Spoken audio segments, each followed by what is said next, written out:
हाँ जी, कैसे हैं आप सभी। स्वागत है आप सभी के HMWB एकेडमी पर। मैं हूं आपका दोस्त हिंदी मीडियम वाला बंदा और हम सीख रहे हैं डेटा स्ट्रक्चर एंड एल्गोरिथम। तो आज की वीडियो में हम बात करने वाले हैं 2 पॉइंटर से रिलेटेड एक और प्रॉब्लम के बारे में। अब देखिए, जितनी भी प्रॉब्लम हम यहाँ पे डिस्कस कर रहे हैं 2 पॉइंटर से रिलेटेड, वो बहुत ही इंपॉर्टेंट इसलिए है क्योंकि आगे चल के हम बहुत ही जगह 2 पॉइंटर कॉन्सेप्ट का इस्तेमाल करेंगे। तो हमें सोल्यूशन को कैसे सोचना है कि 2 पॉइंटर की मदद से ही सॉल्व होगा, ये धीरे धीरे बिल्ड होगा। ऐसे बहुत जल्दबाजी में बिल्ड करने की जरूरत नहीं है। आप धीरे धीरे ढेर सारी प्रॉब्लम सॉल्व करो, इजी प्रॉब्लम सॉल्व करो, मीडियम प्रॉब्लम सॉल्व करो, हार्ड पे जाने की जरूरत भी नहीं है। ये धीरे धीरे करके आपके अंदर जो थिंकिंग बनेगी, हाँ, कि इस तरीके की प्रॉब्लम अगर मैं देखता हूँ तो मुझे 2 पॉइंटर कॉन्सेप्ट एक बार ट्राई करना चाहिए। काम करेगा या नहीं करेगा ये डिपेंड करता है कि लॉजिक किस तरीके से लिखते हैं, और जितनी ज्यादा प्रॉब्लम हम सॉल्व करेंगे ये वैसे वैसे बिल्डअप होता जाएगा। तो आज की जो प्रॉब्लम है वो ये है, बैक स्पेस स्ट्रिंग कंपेयर। देखिए, इस प्रॉब्लम को आपको ओपन कर लेना है। यहाँ पे भी कई सारे कॉन्सेप्ट यूज होते हैं। अब एक प्रॉब्लम को सॉल्व करने के लिए जरूरी नहीं है कि सिर्फ एक ही अप्रोच हो, मल्टीपल अप्रोच हो सकती है, अक्सर करके होती ही है। प्रॉब्लम है बैक स्पेस स्ट्रिंग कंपेयर। अब देखिए, जब भी बैक स्पेस का काम आता है तो वहां पे हम मोस्टली स्टैक का इस्तेमाल करते हैं। अभी हमने स्टैक पढ़ा नहीं हुआ है, बट थोड़ा सा यहाँ पे देख लेंगे कि स्टैक किस तरीके से यूज हो सकता है, और आगे चल के जब हम स्टैक के बारे में बात करेंगे तो वहां पे हम इसे इन डेप्थ समझने की कोशिश करेंगे। ठीक है, सिमिलर प्रॉब्लम का इस्तेमाल करेंगे।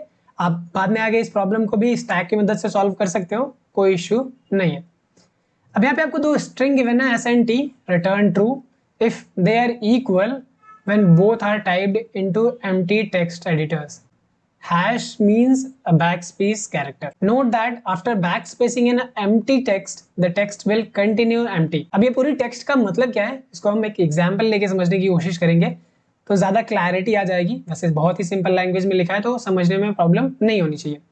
एक खाली टेक्स्ट एडिटर है, आपको वहां पे एस टाइप करना है और टी टाइप करना है। अगर दोनों ही हमारे स्ट्रिंग्स इक्वल हो रहे हैं तो क्या करना है, ट्रू रिटर्न करना है। अगर इक्वल नहीं है तो फॉल्स रिटर्न करना है, सिंपल। और अगर कोई एम्प्टी स्ट्रिंग है उस पर हैश लगा रहे हो, ठीक है, तो भी एम्प्टी ही रहने वाला है। तो यहाँ पे इसी एग्जांपल से समझने की कोशिश करते हैं। अब यहाँ पे एस को अगर हम एम्प्टी टेक्स्ट एडिटर पे टाइप करने की कोशिश करते हैं तो क्या आएगा, ए आएगा, ग्रेट। बी टाइप किया, बी आएगा। अब यहाँ पे हैश कोई कैरेक्टर नहीं है कि उसको भी टाइप ही करना है, नहीं। आपको जब भी हैश एनकाउंटर होगा तो आपको क्या करना है, एक पीछे वाला हटा देना है। तो अगर हम पीछे वाला हटाते हैं यहाँ पे, तो सबसे लास्ट वाला क्या है हमारा, बी है, तो हम क्या करेंगे, बी को रिमूव कर देंगे। क्लियर।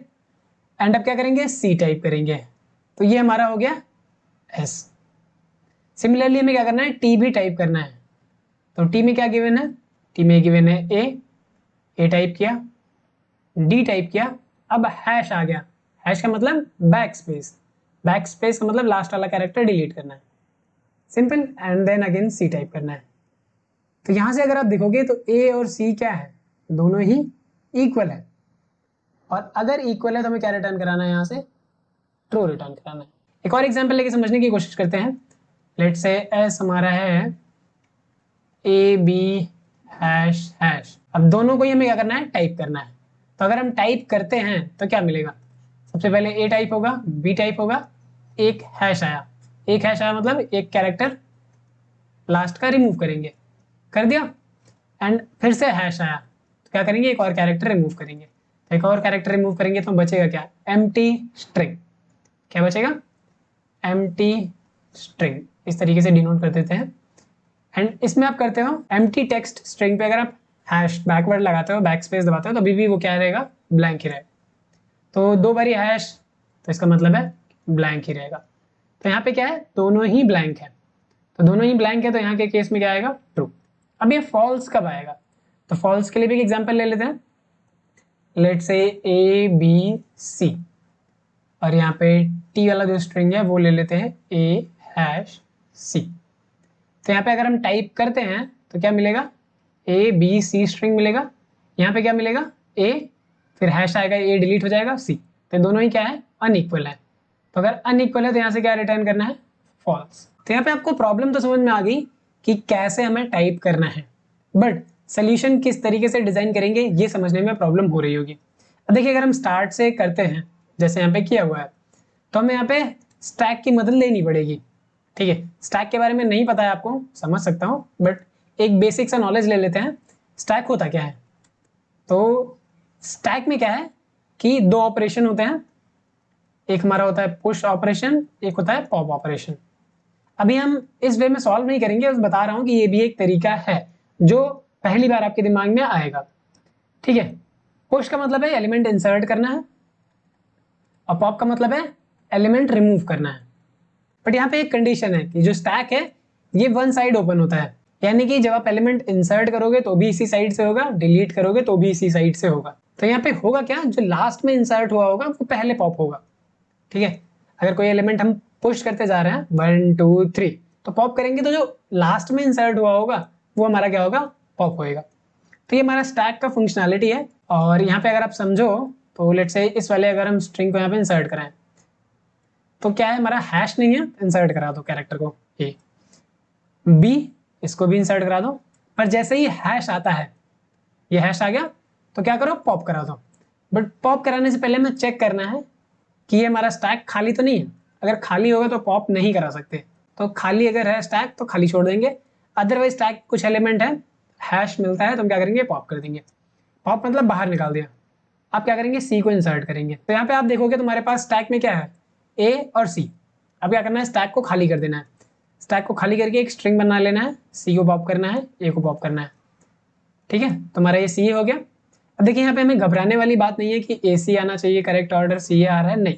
हमें यहाँ पे ये चीज डिफाइन ही नहीं करनी है, हमें बतानी है कि वो इक्वल है या नहीं है। तो अगर हम एस में उल्टा ले रहे हैं तो टी में भी ऑब्वियस सी बात है उल्टा ही लेंगे। तो यहाँ पे सी ए आ गया। एग्जैक्टली हम क्या करेंगे, इस स्टैक को खाली कर देंगे, फिर से क्या करेंगे, टी वाले एलिमेंट को इंसर्ट कराएंगे। और सेम हम क्या करेंगे, फिर से स्टैक को खाली करेंगे तो फिर से हमें टी वाले के लिए भी सी ए मिल जाएगा।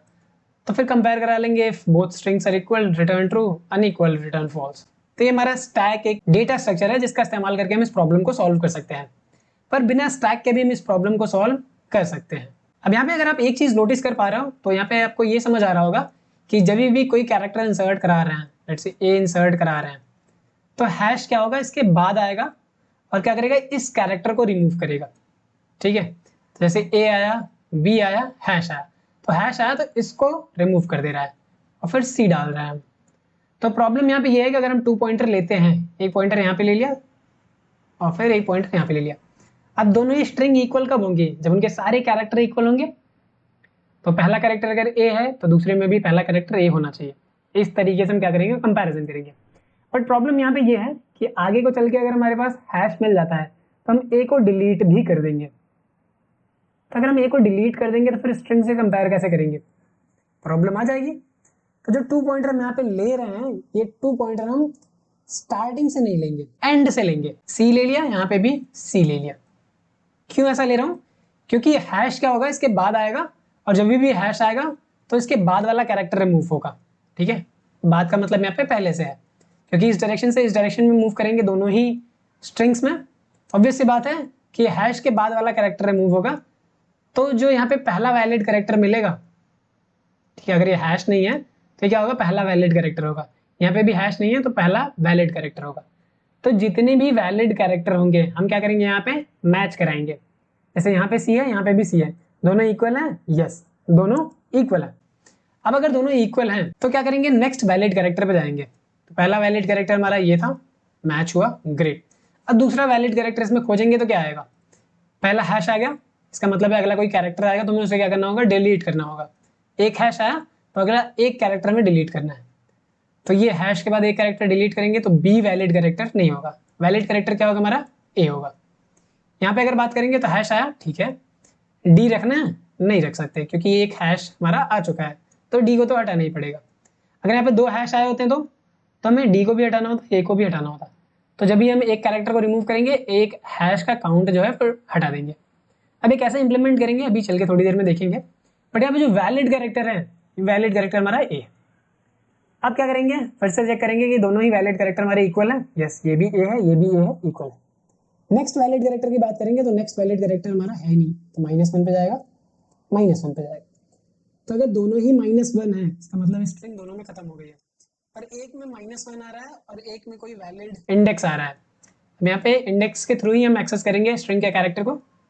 तो अगर एक -1 आ रहा है और एक कोई वैलिड इंडेक्स आ रहा है तो इसका मतलब है एक स्ट्रिंग खत्म हो गई है, दूसरी स्ट्रिंग अभी भी बची हुई है जिसमें वैलिड कैरेक्टर है। तो क्या दोनों स्ट्रिंग इक्वल होंगी, नहीं होंगी। अब ये चीज अगर आपको समझ नहीं आ रही है तो इसका एक एग्जांपल ले लेते हैं, अभी मैंने थोड़ी देर पहले लिया था। एक स्ट्रिंग ले लेते हैं ABC, एक स्ट्रिंग ले लेते हैं सिर्फ और सिर्फ C। तो लास्ट आएंगे तो दोनों ही वैलिड कैरेक्टर है, ग्रेट।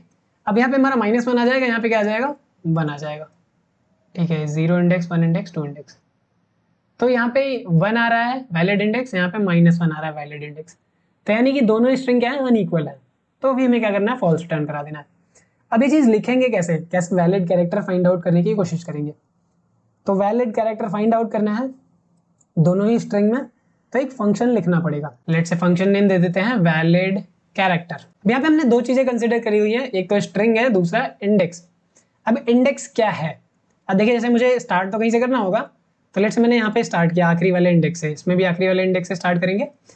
ये कॉमन फंक्शन है, दोनों स्ट्रिंग्स में अप्लाई होगा वैलिड कैरेक्टर फाइंड आउट करने के लिए कि इसका नेक्स्ट वैलिड कैरेक्टर कौन सा है, इसका नेक्स्ट वैलिड कैरेक्टर कौन सा है। एक बार यहाँ पे हमें देना ही होगा कि ये हमारा वैलिड इंडेक्स है, यहाँ से स्टार्ट करो, ठीक है। अगर ये वैलिड इंडेक्स नहीं है तो पीछे आओ। तो अगर इंडेक्सिंग की बात करें तो ये 0 1 2 3 है, तो 3 से स्टार्ट करो, आप आओ पीछे तक। अब यहाँ पे क्या करना होगा, आइडेंटिफाई करना होगा कि अगर मैं हैश मिलता है तो हैश के बाद अगर कोई वैलिड कैरेक्टर है तो उसे रिमूव करना होगा, ठीक है। अगर हमारा हैश भी बिल्कुल 0 है, वैलिड कैरेक्टर है, तो हमें क्या करना होगा, रिटर्न करना होगा। सेम लॉजिक लिखेंगे, जैसे यहाँ पे पहला वैलिड कैरेक्टर में C मिल जाएगा, नेक्स्ट वैलिड कैरेक्टर की बात करेंगे तो हमें क्या देना होगा, इंडेक्स 2 देना होगा। इंडेक्स 2 पे आएंगे तो हमारा ये हैश है, तो मुझे क्या करना होगा, एक वेरिएबल लेना होगा, बैक स्पेस काउंट करेगा जो कि, और अगर ये हमारा जो स्ट्रिंग का इंडेक्स है, ठीक है, इस इंडेक्स पे जो वैल्यू है अगर ये हमारी हैश है तो इसका मतलब है कि एक बैक स्पेस है। अब हमें क्या करना है कि अगर कोई नेक्स्ट कैरेक्टर मिलता है वैलिड कैरेक्टर, उसको as a valid character consider नहीं करना होगा।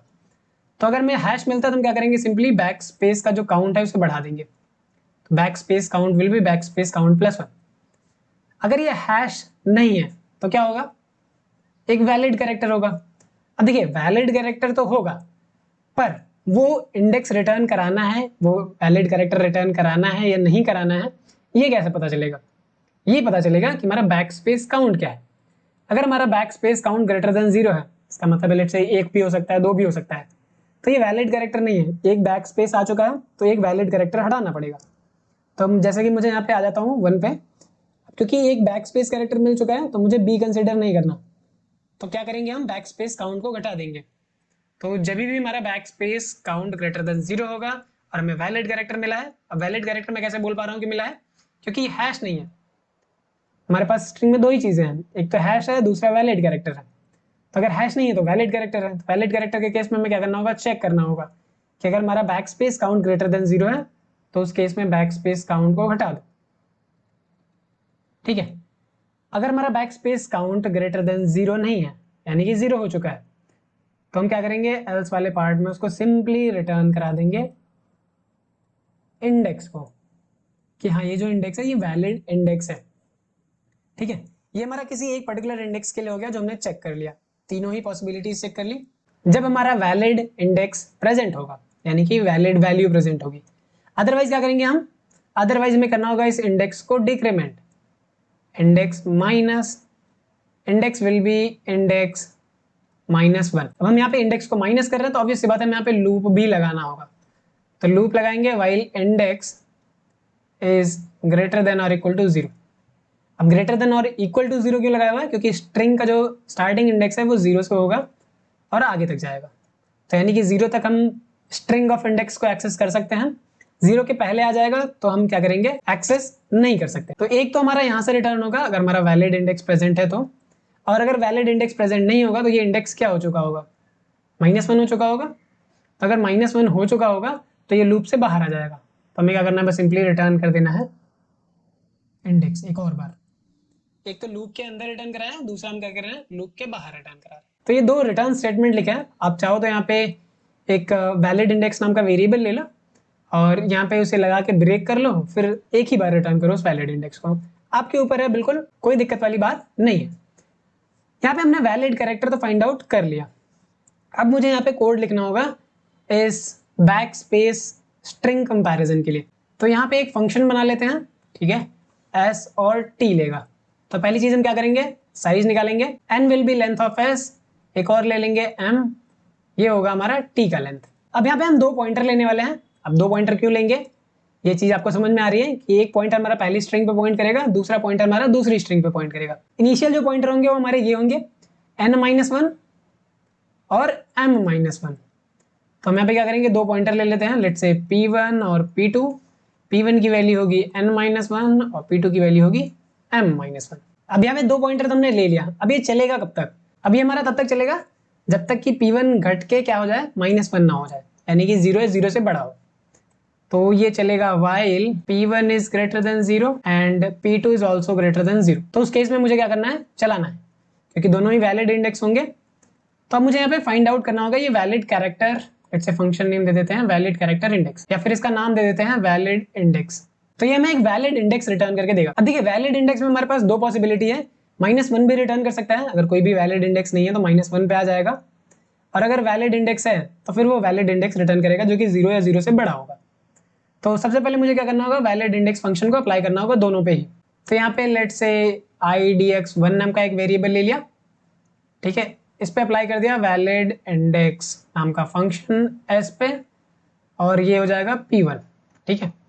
s पे हमने दे दिया p1 पॉइंटर, और फिर सेम चीज अप्लाई करेंगे वैलिड इंडेक्स, अगली बार t पे अप्लाई करेंगे और p2 दे देंगे। तो इसको हम ले लेते हैं idx2। तो 2 हमने इंडेक्स निकाल लिए, idx1 और idx2। ये क्या करेगा, तो वैलिड कैरेक्टर होगा तो उसका इंडेक्स रिटर्न करेगा, वैलिड कैरेक्टर नहीं होगा तो -1 रिटर्न करेगा। जैसा कि हमने पहले भी देखा कि अगर दोनों ही -1 आ जाते हैं, ठीक है, let's say idx1 is less than 0 and idx2 is less than 0, इसका मतलब है दोनों ही स्ट्रिंग खाली हो चुकी है। तो अगर दोनों ही स्ट्रिंग खाली हो चुकी है तभी भी तो इक्वल है, तो हम क्या करेंगे, सिंपल रिटर्न कर देंगे ट्रू, ठीक है। और अगर इनमें से कोई एक इंडेक्स, ठीक है, लेट्स से idx1 नेगेटिव होता है और idx2 नेगेटिव होता है, तो इसका मतलब है एक स्ट्रिंग खत्म हो गई है और दूसरी स्ट्रिंग अभी भी है, तो उस केस में दोनों स्ट्रिंग इक्वल नहीं हो सकती। तो अगर इक्वल नहीं हो सकते हम क्या करेंगे, सिंपल रिटर्न करेंगे फॉल्स। अब देखिए आपको लगता होगा मैं डायरेक्टली एल्गोरिथम कैसे लिखते जा रहा हूँ, ये चीज आप जो ड्राई रन कर रहे थे, जो प्रॉब्लम को सॉल्व कर रहे थे, वो उसी तरीके से है। पॉसिबिलिटी क्या है कि दोनों ही -1 हो जाए या फिर कोई एक -1 हो जाए, आफ्टर ऑल खत्म तो होगा ही कहीं ना कहीं आके। तो हम क्या कर रहे हैं, ये कंडीशन पहले चेक कर ले रहे हैं, अगर खाली है, दोनों ही खाली है, तो क्या करेंगे, ट्रू रिटर्न कराएंगे, अगर कोई एक खाली होता है तो फॉल्स रिटर्न कराएंगे। अब यहाँ पे तीसरी पॉसिबिलिटी ये है कि दोनों ही -1 नहीं है, तो वैलिड कैरेक्टर पे पॉइंट कर रहे हैं, तो वैलिड कैरेक्टर चेक करेंगे। जैसे अगर यहाँ पे अगर आप देखो तो यहाँ पे हमने क्या किया था, सी और सी वैलिड कैरेक्टर आ रहे हैं, यस आ रहा है, तो क्या करना होगा, मुझे कंपेयर कराना होगा कि दोनों ही कैरेक्टर सेम है या डिफरेंट है। अब देखिए यहाँ पे मैं कन्वर्ट नहीं कर रहा हूँ, जैसा कि हमने पहले भी बताया है कि अगर हमें ट्रू फॉल्स वाले क्वेश्चंस आते हैं कि ऐसा पॉसिबल है या नहीं है, ट्रू और फॉल्स रिटर्न करो, तो 2 तरीके होते हैं। एक तो जैसा बोल रहा है वैसा कन्वर्ट कर दो, दूसरा कन्वर्ट मत करो, कंडीशन चेक करो किस कंडीशन पे फेल हो रही है। तो यहाँ पे हम क्या करेंगे, इस कंडीशन पे ट्रू था क्योंकि खत्म हो जा रहा था, इस कंडीशन पे फेल हो रहा है, तुमने क्या किया, फॉल्स रिटर्न करा दिया। अब एक कंडीशन और है, इफ, अब अगर वैलिड कैरेक्टर है तो हम क्या करेंगे, एस ऑफ idx1, क्योंकि जो इंडेक्स 1 है ये एस से आ रहा है, और टी ऑफ idx2, ये idx2 हमारा टी वाली स्ट्रिंग से आ रहा है। अगर दोनों ही इक्वल नहीं है, इसका मतलब है दोनों बराबर नहीं है, तो हम क्या कर रहे हैं, यहाँ पे सिर्फ कंडीशन चेक कर रहे हैं किस कंडीशन पे ये ब्रेक होगा, जिस कंडीशन पे ब्रेक होगा वहां पे हम रिटर्न करा देंगे। तो अगर कैरेक्टर ही नहीं मैच कर रहे हैं तो हम क्या करेंगे, यहीं से रिटर्न करा देंगे फॉल्स। बट अगर कैरेक्टर मैच कर रहे हैं तो मुझे क्या करना होगा, ये हमारा जो P1 है इसे अपडेट करना होगा, ठीक है। P1 को अपडेट करके क्या करेंगे, हम idx1 कर देंगे, सॉरी idx1 -1 कर देंगे, क्योंकि ये वाला तो वैलिड है, हम इसके पहले पे जाएंगे। अब अगर ये चीज आपको समझ नहीं आ रही है तो जैसे यहाँ पे हमने P1 लिया था इसको, और ये हमारा P2 था, दोनों ही वैलिड कैरेक्टर हैं, देख लिया बराबर है। अब बराबर है तो मुझे P1 को क्या करना होगा, यहाँ पे ले आना होगा, क्योंकि ये हमारा वैलिड इंडेक्स है, ठीक है, वैलिड इंडेक्स ये idx1 है और ये हमारा idx2 है। तो जो भी idx होगा उसी पे डिपेंडेंट होकर हम क्या करेंगे, P1 को अपडेट करेंगे। तो लेट्स से वैलिड कैरेक्टर ये रहा होता, तो अब अगला वैलिड कैरेक्टर कहाँ से मिलेगा, यहाँ से मिलेगा। तो हम क्या करेंगे, P1 को idx -1 से करेंगे और P2 को idx2 -1 से करेंगे, ठीक है। तो ये सेम चीज हमने यहाँ पे अप्लाई करती है, idx2 -1। तो इतना सिंपल सा लाइन ऑफ कोड है। अगर ये चीज आपको नहीं समझ आ रही है तो थोड़ी सी मेहनत करने की जरूरत है आपको। ठीक है, तो यहाँ पे हमने ये सारा लॉजिक लिख दिया है वैलिड इंडेक्स के लिए, वैलिड इंडेक्स कैसे मिलेगा, एंड अब दोनों ही स्ट्रिंग्स पे पॉइंटर लगा के कैसे मूव करना है। तो ये 2 फेजेस में मैंने इस चीज़ को इम्प्लीमेंट किया। अब चाहो तो इसको एक ही सिंगल फेज में इम्प्लीमेंट कर सकते हो। जो वैलिड इंडेक्स आपको 2 बार ही लिखना होगा।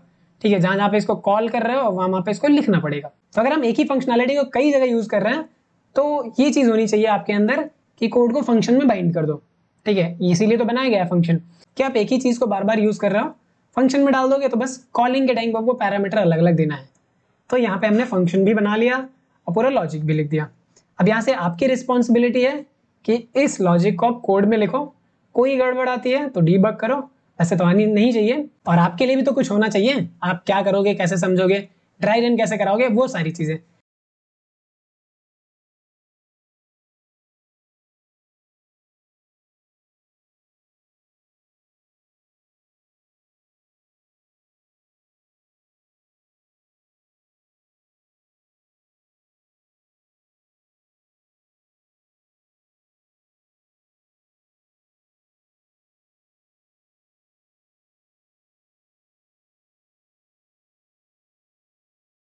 मैं यहाँ पे बस टाइम कॉम्प्लेक्सिटी डिस्कस कर लेता हूँ ताकि आपके लिए आसानी हो कि टाइम कॉम्प्लेक्सिटी क्या रहने वाली है इसकी। अब देखिए, टाइम कॉम्प्लेक्सिटी की बात करेंगे तो ये हमारा P1 है, ये हमारा P2 है। तो यहाँ पे P1 is greater than 0 and P2 is greater than 0। ठीक है, दोनों ही जब तक ग्रेटर देन 0 है तब तक ये चलना है। कोई भी एक फेल हो जाता है तो फिर ये नहीं चलेगा। तो अगर आप यहाँ पे ध्यान से देखोगे तो हो क्या रहा है, तो ये वाला फंक्शन लेट से s के लिए कॉल हुआ तो P1 लिया, लेट से वैलिड कैरेक्टर इसमें है ही नहीं तो ये क्या आएगा, आखिरी तक आएगा। तो ये हमारा जो टाइम लेगा वर्स्ट केस में, अगर एक भी वैलिड कैरेक्टर नहीं है तो ये बिग ऑफ n लेगा, क्योंकि s की साइज हमारी n है। t वाले स्ट्रिंग्स के लिए क्या लेगा, बिग ऑफ m लेगा। तो बिग ऑफ n लेगा, वर्स्ट केस में बिग ऑफ m लेगा। अब अगर ये वर्स्ट केस में चला गया है तो ये क्या होगा, -1 आ चुका होगा दोनों ही केस में। तो ये सब हमारा कांस्टेंट टाइम में हो रहा होगा। तो अगर ये सब हमारा कांस्टेंट टाइम में हो रहा है तो इसका मतलब है कि जो ओवरऑल टाइम कॉम्प्लेक्सिटी है वो क्या रहने वाली है, big of n plus big of m। इस तरीके से हमारा ये टाइम कॉम्प्लेक्सिटी रहने वाला है। तो टाइम क्या रहने वाला है, big of n plus m। Great. Space की बात करेंगे तो कोई भी एक्स्ट्रा स्पेस यूज नहीं कर रहे हैं, तो ये ऑर्डर ऑफ 1 स्पेस में प्रॉब्लम सॉल्व हो रही है। तो उम्मीद है कि ये सारी चीज़ें क्लियर होंगी और ये कोड आप जाके इम्प्लीमेंट करेंगे ताकि आप कुछ सीख पाएँ कि किस तरीके से हम प्रॉब्लम को इम्प्लीमेंट करते हैं। तो एक तरीका हमारा स्टैक का है, तो अगर आपने स्टैक पढ़ी हुई है तो जाके इम्प्लीमेंट कर सकते हैं स्टैक वाली प्रॉब्लम को भी। और अगर आपने स्टैक नहीं पढ़ी हुई है तो ये एक तरीका है, 2 पॉइंटर की मदद से भी हम इस प्रॉब्लम को सॉल्व कर सकते हैं। तो अगर आपने यहाँ तक वीडियो पूरी देखी है तो वीडियो को लाइक करके ही जाना, और अगर आप कमेंट कर देते हो कि सीरीज आपको कैसी लग रही है तो फिर शायद हम इसमें कुछ और इम्प्रूवमेंट कर सकें। तो मिलते हैं हमारी नेक्स्ट वीडियो में, तब तक के लिए कीप लर्निंग। नमस्कार।